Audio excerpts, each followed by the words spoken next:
Hey everyone, how's it going? This is Michael for Spirit Comics. Welcome to my review of The Mighty Captain Marvel number 3. Now, to start off, this cover to me seemed a little bit more bland than the previous artwork. I mean, I don't know, just look at the artwork. It kind of seems, what's the phrase I'm looking for? One-dimensional, maybe? I don't know. There's little to no definition of body. That is more like it's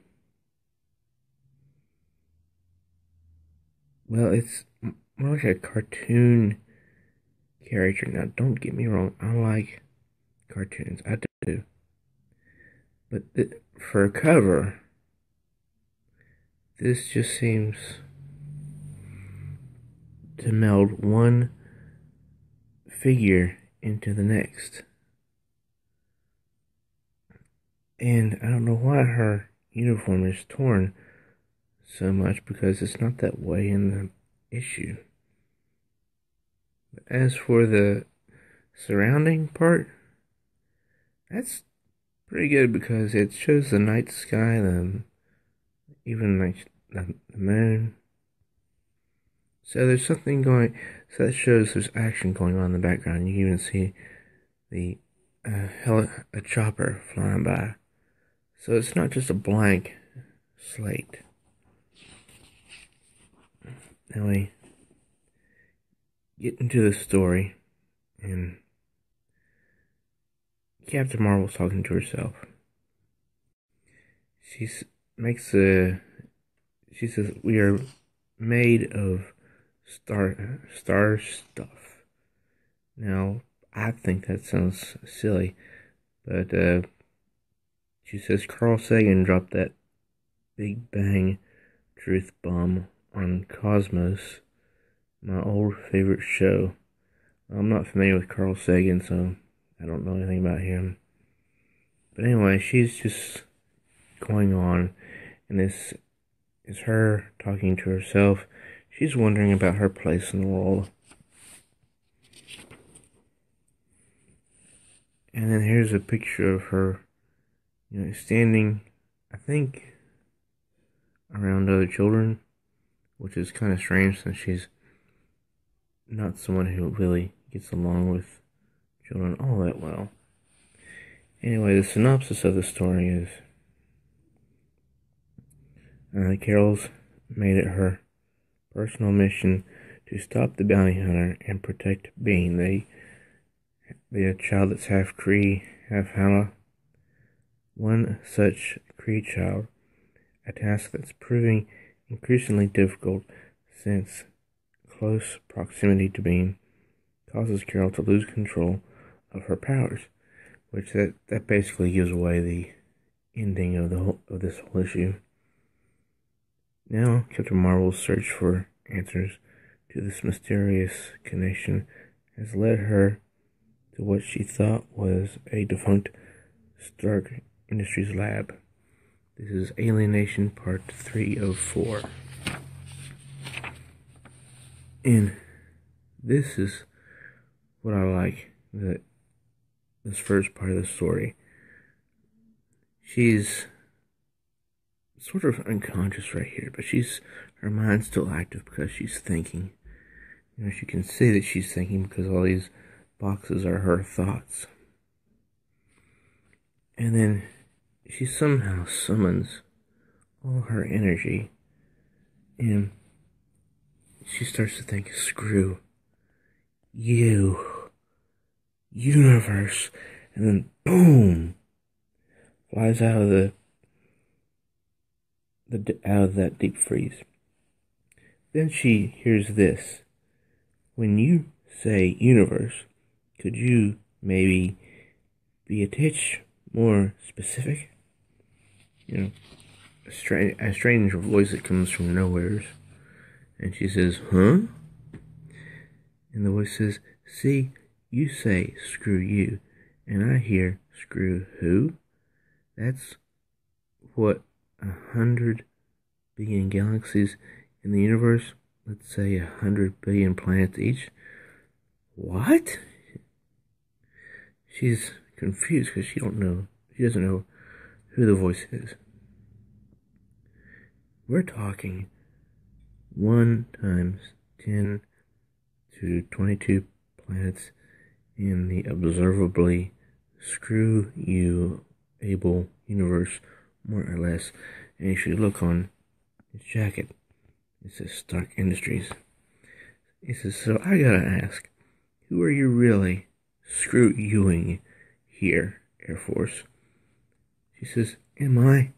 I'm hallucinating, right? You sure?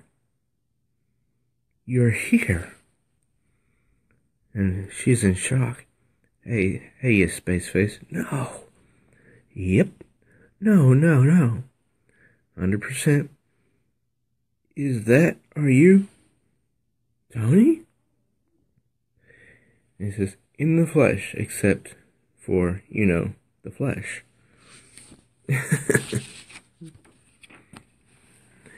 And so she goes over and hugs this floating Tony.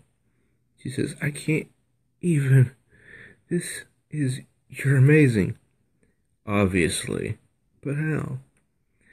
And Tony Stark is, as they're painting him here, someone who loves to gloat about his accomplishments. He says, when you snow crashed my Arctic lab perimeter, you triggered my network emergency protocols. My custom designed, personally programmed, robustly featured, some would even say artisanally crafted Tony Stark artificial intelligence. You're what? You're welcome. And she says, remember when we were here last, the labs just beneath us, or me, right? And he says, and staff?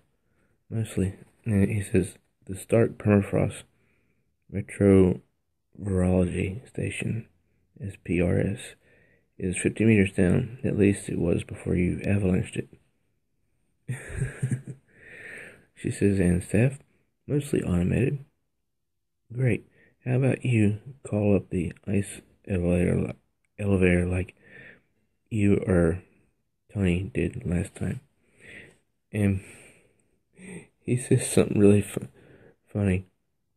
He says, I would, but there's one little, well, let's call it a hiccup. Hiccup? He says, IRL, like in real life me, seems to have revoked your all-access pass. Now, let's talk about the art here.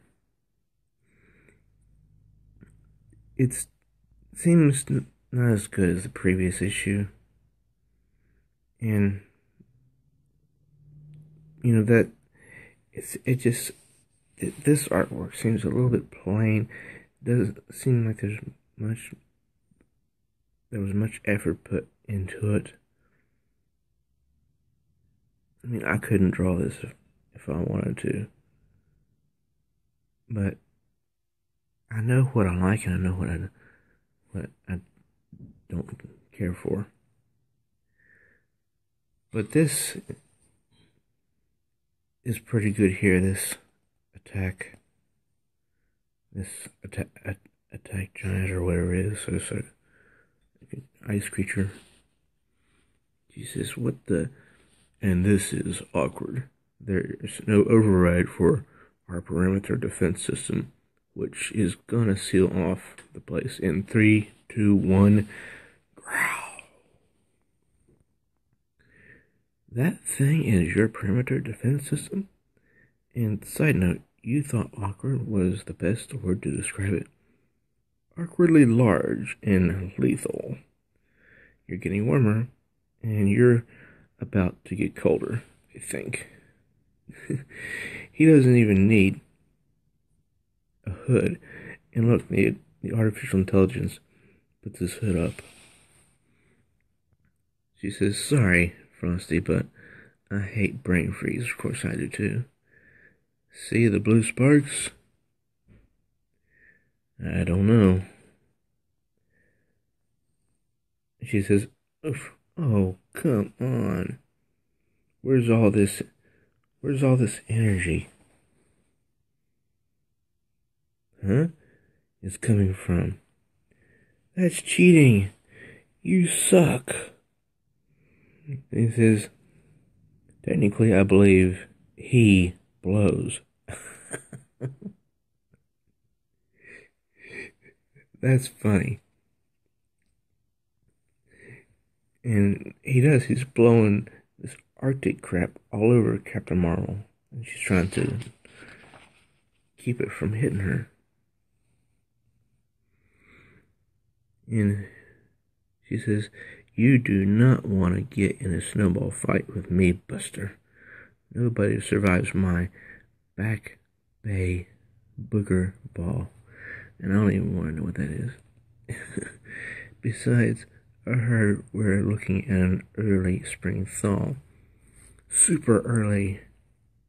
She blasts the creature, and then he explodes into a million pieces. "Now, don't go soft on me, snow cone." Really, Tony, couldn't you have just, say, put up a little barbed wire like everyone else? Believe it or not, our friend Frosty there usually presents as a fast-rising yet fangless 5-meter sheet of vertical ice. I'd run you a diagnostic, but you grilled him. Yeah, sorry, that's why I'm here. I'm kind of in a major malfunction mode myself, because she can't control her powers. And so they all of a sudden see this vehicle emerge. "Epic snowball fight," he says. "Sorry, never seen our system do that with that whole grr thing."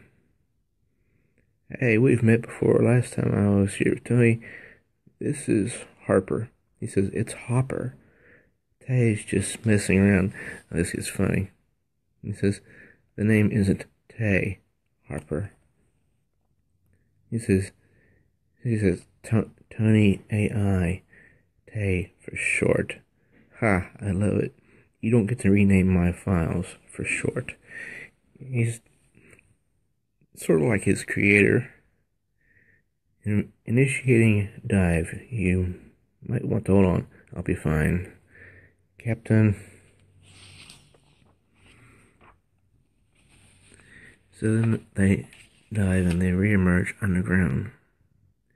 "Oh, I remember you, Captain. You blew me away with your Kree DNA." She says, "Really? That's the line you're going to go with?" Like she wanted to hit on it. Like she was expecting a better line than that. We don't get a lot of visitors. The AI says, "What did you expect?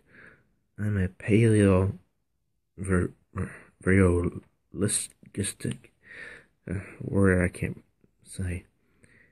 That's why I'm here. How's your alien virology?" I have a few questions. He says, "I'll try. We do study the fossils of ancient viruses, which includes most ancient alien civilizations. Look." So he shows him. And she says, "What is that?" "That, an HLA marker, a genetic anomaly." I'm surprised this wasn't an X-Men tie-in. Now, appearing in both terrestrial and extraterrestrial populations where we've never seen them before, looks like some kind of evolutionary change is about to go down with a whole new biological rule set. This should have been a tie-in to the X-Men. It really should have. New rules. That's what I'm feeling. My powers aren't behaving the way they always have. But why now?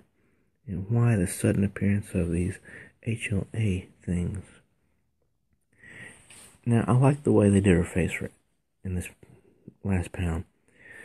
It looks really attractive to me. This is my guess, massive energy disruption. Something strong enough to have a ripple effect across the universe and act as a change agent on a certain subset of DNA it encounters. Think of it as a genetic remote control. Could an invading alien race do that, say the Chitauri? No, we're talking about pure energy, an electric tsunami like another Big Bang. And even though this is, the science mumbo jumbo is, mumbo jumbo, it's kind of interesting. What could release that much energy except an extinction level event? Hopper says. An exploding planet, a dying star, a booger, bald snowman, the AI says. What about Hala, the Kree homeworld? Could it have set this off when it blew? It's possible. We've recovered HLA samples in most of the UN alien refugee camps, even among the Kree. You think these HLA markers could have anything to do with why HLA children are being stolen from those campuses? And the AI is, surprised because he doesn't know this. And he says, I think at least someone believes they do, or that we do. Wait, you think you have the HLA marker, Captain? I'm not sure, but something's wrong either way. I want to know what Hala has to do with all my star stuff. And he says, hold up, star stuff. Did you just drop Carl Sagan on me? Are you like the perfect woman? Don't flirt with me, son. I'm old enough to be your girlfriend. You were blown away by my Kree DNA. Well, there's more where that came from. You ever make shuttle calls? He says, I do now. Because he really likes Captain Marvel. And so they do make a house call. They're back on the surface an hour later. And they make a hookup with, I think it's Squatch, maybe? But also, they meet up with Wendy. Lay her down nice and gentle like Squatchy. What's Virus Boy got in here? Rocks? Nerd stuff is heavy. And see, this is Wendy. Every time she speaks in this issue, there's a heart, or hearts around her words, because she just keeps looking at that Hopper. See, Bean, that's a rugged, if reclusive researcher with a fanfic-worthy beautiful mind and snow. Now, I don't know why they included the word fanfic in there, because it makes no sense. She goes, Snow? And Tony, he says, don't worry, the emergency protocol will disengage when you leave the perimeter space phase. She says, I wanted to tell you, you realize I'm just his AI, right? She says, seriously, can you let me do this? Do I have a choice? And she gets out, her emotions, which is important to do when your emotions start to bottle up. Just do me a favor and give the other guy a message. Can you remember to do that? He says, my memory is 16 terabytes of perfect. Tell him thanks, I guess. Tell him I knew he'd come through. Even though even if he's not, you're not, him. Tell him nobody is. I'll shoot him an email. And so he says, emergency protocol disconnecting, and so he shuts himself down. Then they're back over in Boston now. And that's Wendy up there at the top. She's just looking out. Well, Hopper and Captain Marvel do some researching. She says, Boston being smart being, aren't you? So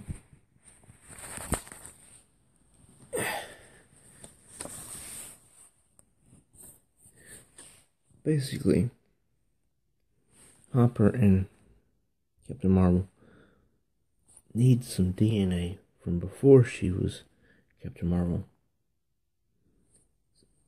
that he can compare with her current DNA, because when she became Captain Marvel, she gets some Kree DNA. So she gives him an old report card envelope. And later, he gives her the findings. He says, there, are you seeing this? And there's Wendy, just going gaga over him. Who could miss it? That's so intense. I'm tracking an extreme reaction, even on a cellular level. She says, meaning, it's conclusive. The Kree kid has the HLA marker. But, Captain, you conclusively do not. That's incredible. Then why do I feel so janky, she says. Because, she keeps losing control over her powers. So basically, when she's around the kid, the Kree child, is when her powers go out of control.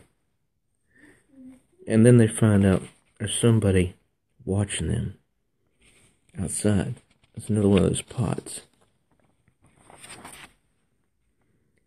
And I don't know why they wrote this, but she enters a bar mitzvah. Yes, a bar mitzvah. Because she thinks that's where the shapeshifter, the bounty hunter, is. And there he is. And they start a little fight. And she chases him all through the bar mitzvah out. And then, once they're outside, he changes into her. And then they start fighting. I mean, really? A bar mitzvah? I mean, couldn't it have been some, back alleyway? Why'd it have to be a bar mitzvah? And from there, the story pretty much resolves itself. And she's holding the Kree child. She's intent on protecting this little child. But the story is not over. It's not finished. This is Alien Nation Part 3 of 4. So, while this story had its moments, it was a good story. It was a little bit slow in the pacing, but overall it had some decent action, even though there wasn't a great deal of firefighter, anything like that. I still enjoyed this issue, regardless, because there's more to a comic book than just, firefighting, fists and, knocking people down or knocking people out. There's dialogue, but sometimes there's a little bit too much dialogue. On some of these pages, there was a bit too much dialogue, but it was still a good issue. This is Michael for Spirit Comics. I hope you enjoyed this review. If you're new to my channel, please do hit subscribe and smash the bell like She-Hulk. Also, click like and share if you did enjoy the review so others can enjoy it as well. Till next time, true readers.